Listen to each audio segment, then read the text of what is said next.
The transmission arrived encrypted in Imperial battle cant, but its meaning was brutally clear. Captain Elias Vance's fingers hovered over the holoprojector as the decoded message materialized in jagged standard script. Vega 9 station. Neutral zone. Medical corps annihilated. No quarter given. The words pulsed like an open wound. 37 ships. 8,321 souls. Doctors, nurses, medtechs, even the civilian volunteers who'd signed on as battlefield orderlies. All gone in the time it took to sip a cup of coffee. Those honorless ghouls, spat Lieutenant Hark, his cybernetic fist denting the war table's steel surface.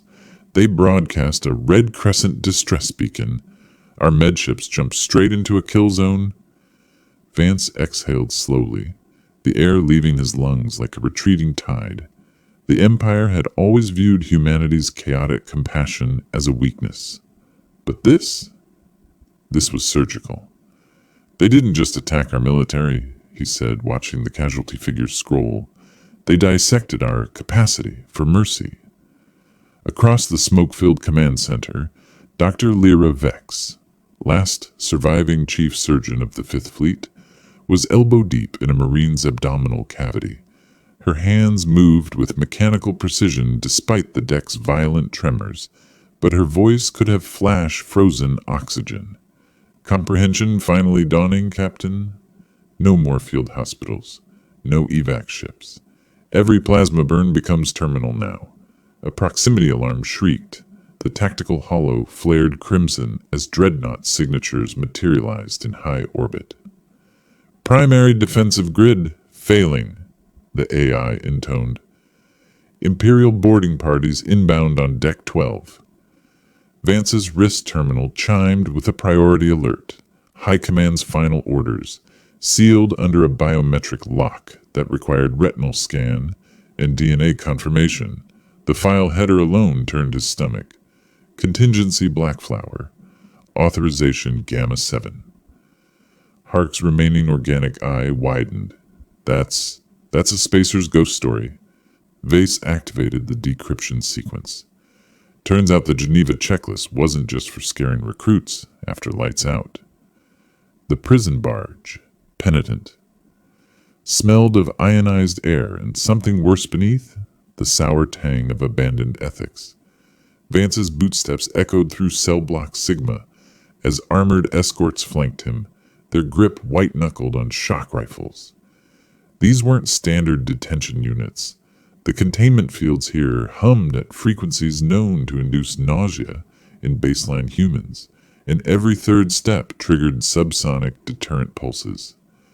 Cell 7's occupant lounged on his restraint cot, sketching disturbingly accurate anatomy diagrams on the walls with smuggled medication capsules. The man's jumpsuit bore a faded insignia. Rook J, Chief Trauma Surgeon, court-martialed. His grin when he spotted Vance contained too many teeth. Captain, how wholesome of you to visit. Rook rolled upright with boneless grace. Let me guess. The Empire finally made house calls to all my dear former colleagues. Vance ignored him, moving to Cell 8. This occupant had dismantled the nutrient dispenser and was reassembling it into something unrecognizable, humming an off-key rendition of Four Elise. Tinker. The engineer didn't pause his work. If you're dusting off Blackflower protocols, either we're losing spectacularly or someone finally grew a spine. His calloused fingers sparked across exposed circuitry. My money's on option 1. Lyra's med scanner pinged as she assessed the prisoner's vitals. We're reinstating your sentences. Active combat deployment. Tinker barked a laugh.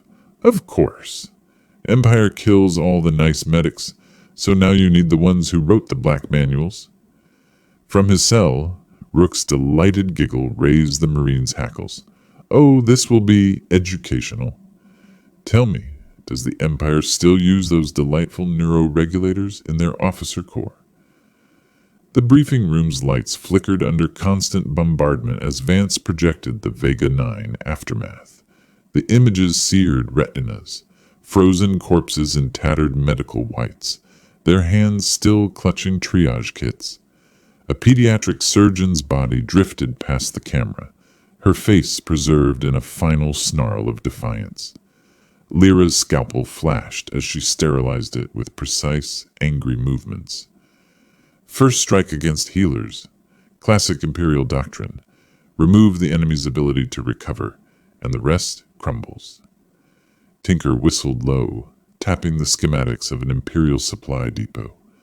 So we're answering genocide with these two? He jerked a thumb at Rook, who was now folding origami viruses from stolen report flimsy. Correction, Rook sang, not looking up from his paper monstrosity. You're utilizing my specialized expertise in applied neurotrauma and mass psychological destabilization. His fingers twisted the last fold with disturbing care. Did you know most Imperial officers have a conditioned gag reflex to human blood? Such fascinating possibilities. Vance's fist hit the table hard enough to fracture the projection. The Empire thinks they've cut our heart out. They expect either surrender or some noble last stand. The holomap zoomed to a massive orbital depot. We're going to teach them what happens when humanity stops playing by any rules. Lyra eyed Rook's growing collection of paper pathogens. And him? Rook's smile went surgical. Imagine an entire battalion convinced their pain inhibitors are working, right up until they aren't. The Marine escorts exchanged glances and subtly edged away. Vance stood, his shadow stretching across the star map. We launch at 0400. Questions? Tinker raised a grease-stained hand. Hypothetically, if I rerouted a frigate's plasma vents through their oxygen recyclers. Lyra pinched the bridge of her nose. We're all going to hell. Welcome, Vance said grimly, to the war. The stolen Imperial corvette. Merciful intervention emerged from its jump in a scream of tortured metal, its stolen transponder codes flickering under the strain of near-continuous use. In what had once been a medical supply bay, Captain Elias Vance studied the tactical display through bloodshot eyes. The target pulsed crimson against the starfield. Supply depot, Theta 7, a gleaming orbital monstrosity feeding the Imperial war machine's relentless advance. Lyra's fingers danced across the hollow display, pulling up schematics stolen from a dead Imperial medic's wrist terminal. They've got enough nanomenders and trauma suppressants in there to outfit 3 full battalions, she reported, her voice carefully neutral. The way her thumb kept tapping against her thigh told Vance everything he needed to know about her barely contained rage. Tinker let out a low whistle through the wrench clamped between his teeth as he worked on jury-rigging their stolen ship's power grid. Let me get this straight, he said around the metal, sparks dancing across his grease-stained coveralls. They glass our med stations, then stockpile all the good shit for themselves. A particularly vicious twist of his plasma torch sent a shower of orange sparks across the deck. That's not just evil, that's rude. From his perch atop a repurposed surgical drone, Rook looked up from the Imperial medkit he was modifying. His grin was all teeth. Oh, Captain, I do believe this calls for some professional feedback regarding their inventory management. The hypo in his hands emitted a suspicious purple glow.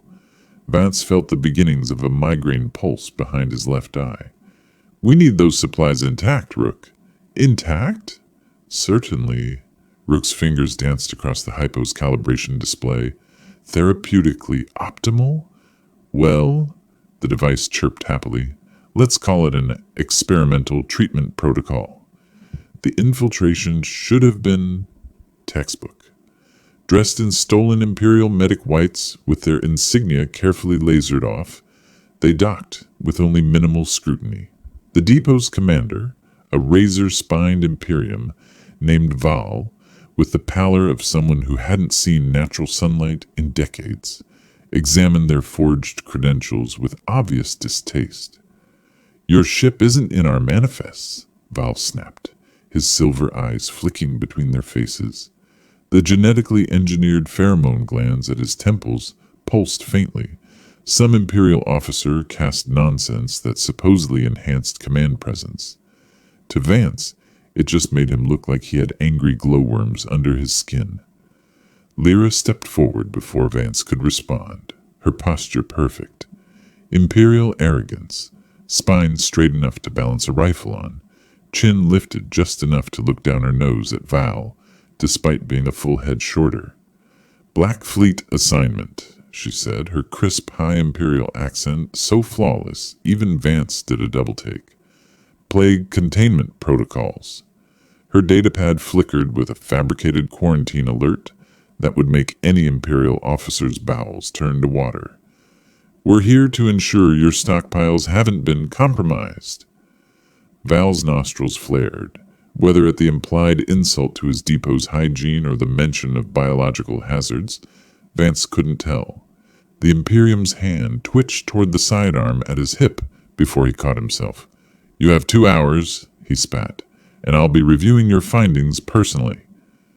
As they moved through the depot's antiseptic white corridors, Tinker muttered under his breath, I could make their air recyclers play yakety sax on infinite loop. Just saying. Vance didn't dignify that with a response beyond a warning glare. The plan was simple. Get in, secure the medical supplies, get out. No theatrics, no unnecessary risks. Then they reached the central storage vault, and all thoughts of restraint evaporated. The depot's main medical storage was a temple to Imperial excess, row upon gleaming row of nanomenders, sterile injectors, and enough stimulants to keep an army awake for a month. The sight hit Lyra like a physical blow. Her knuckles went white around her med scanner. This dot, her voice cracked. This could have saved thousands at Vega 9. Rook was already moving, his stolen medkit clicking open with disturbing eagerness. Oh, it's going to save so many lives, he crooned, loading hypos with unmarked vials from his pockets. Just not, theirs. Tinker disabled the surveillance drones with a flick of his overloader, then immediately set to work on the depot's climate control systems. So hypothetically, he said, fingers flying across the access panel, if I tweak their atmospheric filters to amplify certain compounds, while simultaneously, just do it quietly, Vance growled, already loading crates of vital supplies onto their anti-grav sled. The rational part of his brain knew they needed to move fast. The rest of him wanted to burn the whole depot to ashes. The first sign something was wrong came when Commander Val's aide collapsed mid-sentence. The young officer had been droning through inventory reports when his knees buckled, his pupils dilated to black pools, breath coming in sharp, panicked gasps. Sir, I can't. Then horrifyingly he started laughing. Val recoiled as his aide dissolved into uncontrollable giggles, tears streaming down his face. What is this? The commander snarled, reaching for his comm, just as the depot's PA system crackled to life. Attention valued Imperial personnel! Rook's voice echoed through the corridors, dripping with faux cheer. This is a friendly reminder that your standard issue pain inhibitors have been upgraded to our new Euphoria Plus formula. Side effects may include hysterical laughter, existential clarity, and questionable life choices. Please direct all complaints to your local Inquisition office. Val's hand froze halfway to his sidearm. His fingers began to tingle.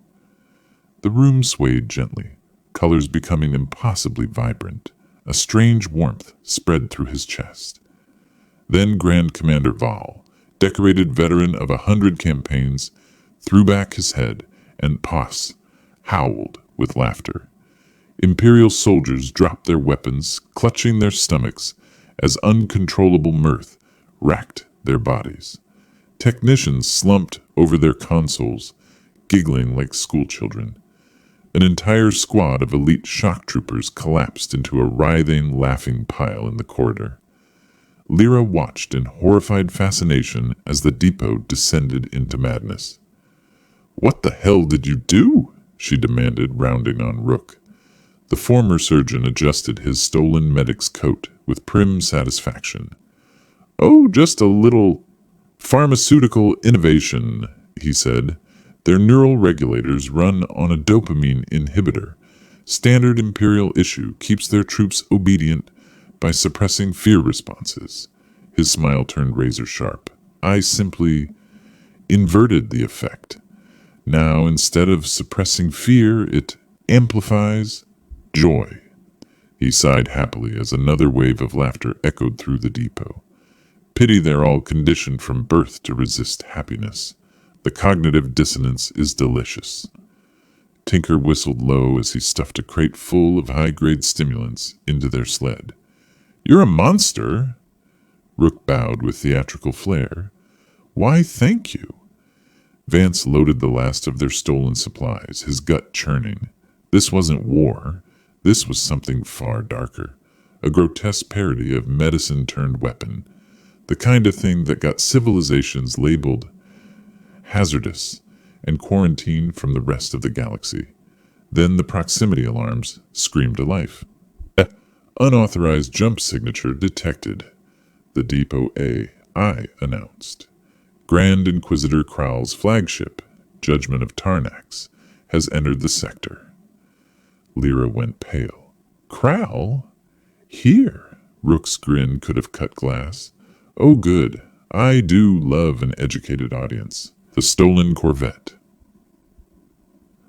Merciful intervention screamed through space like a gut-shot animal, its overtaxed engines vomiting plasma as it fled the burning wreckage of Supply Depot Theta 7.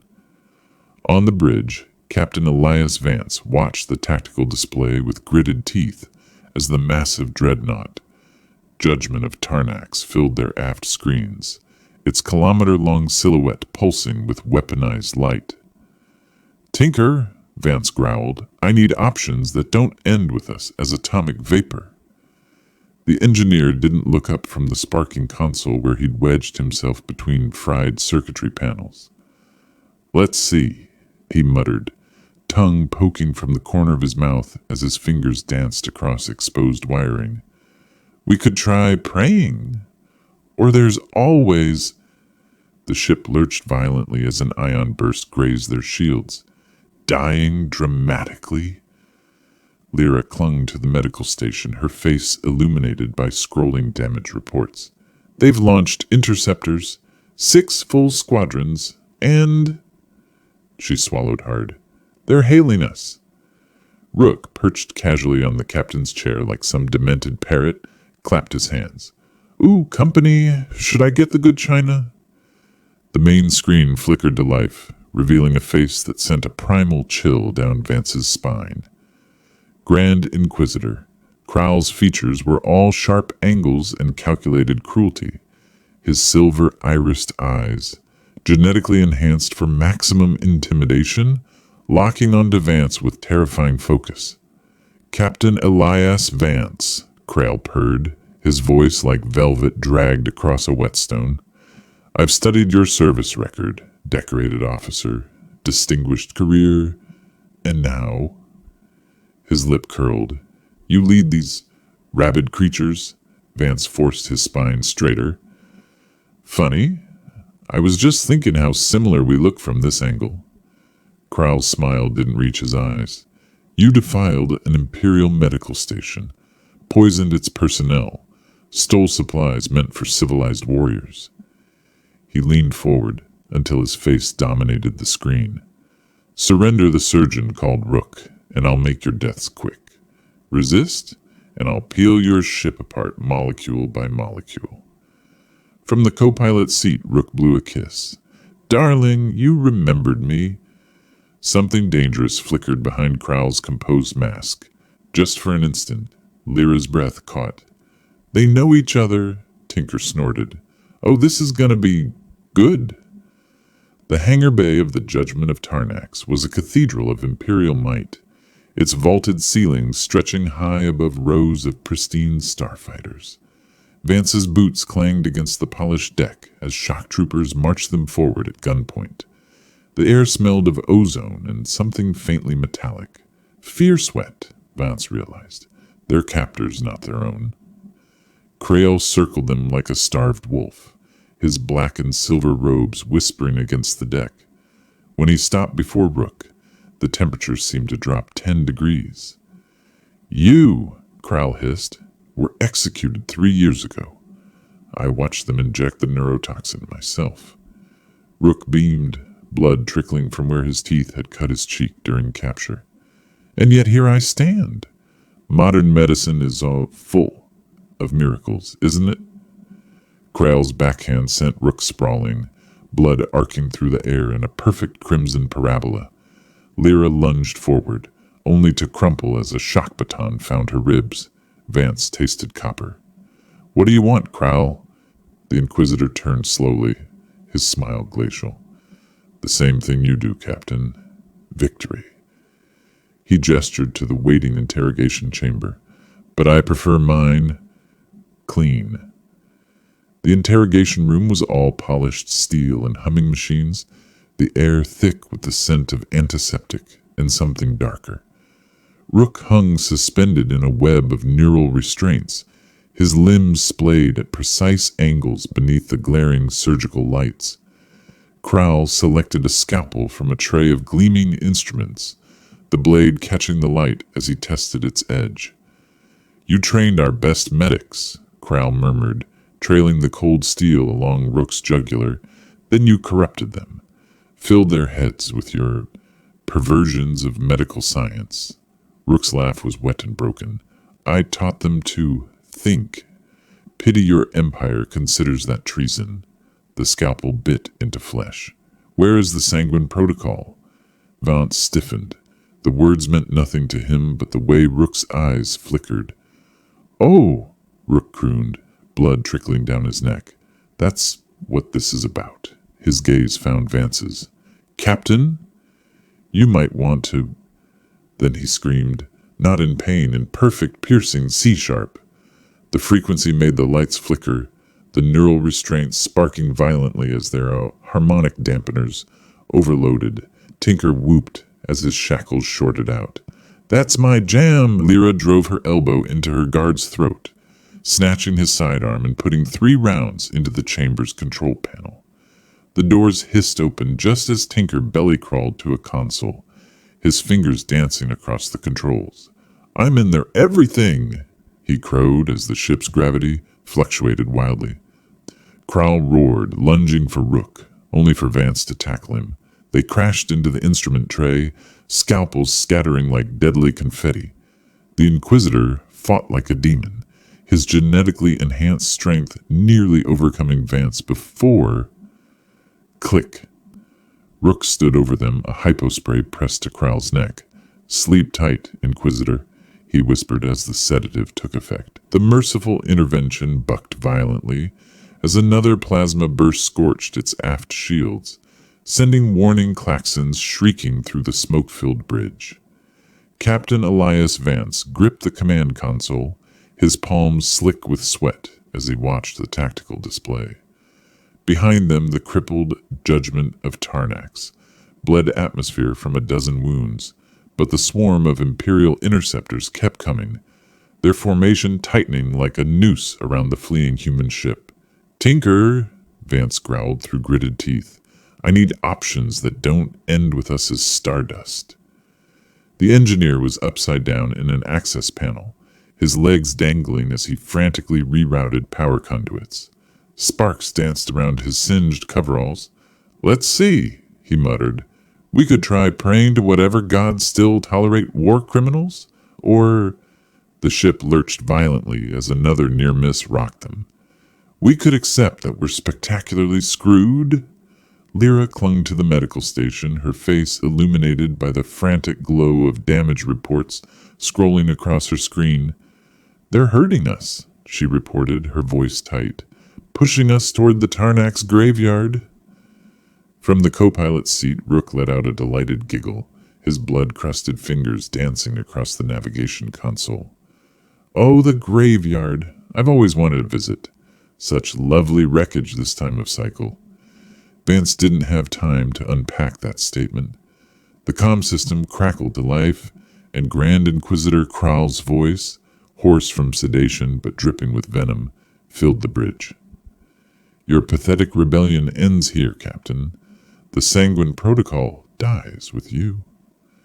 Vance's fingers closed around the data chip in his pocket, its edges biting into his palm. Someone better explain what the hell this thing is before we all die? Rook swiveled his chair, his grin stretching the fresh cut on his cheek. Oh, just the Empire's original sin wrapped in a neat little package. The Tarnax's graveyard lived up to its name, a sprawling junkyard of derelict warships, their skeletal hulls floating in eternal silence. The merciful intervention weaved through the debris field like a drunk through a minefield, Tinker coaxing impossible maneuvers from their failing engines. They're still on us, Lyra reported, her eyes never leaving the scanner, and Kral's bringing the Judgment back online. Vance studied the data chip in his hand, its surface catching the emergency lighting. Then we make our stand here. Tinker groaned dramatically. You say that like it's not a terrible idea.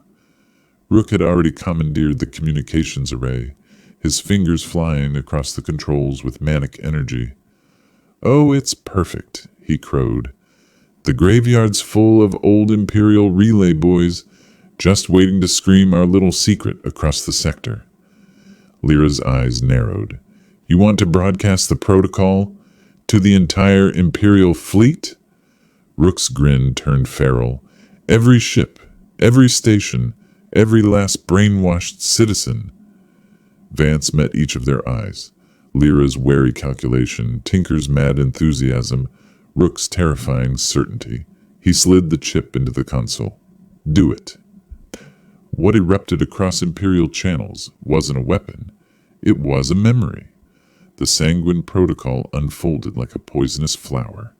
Decades of classified research, genetic conditioning programs, the systematic rewriting of Imperial minds.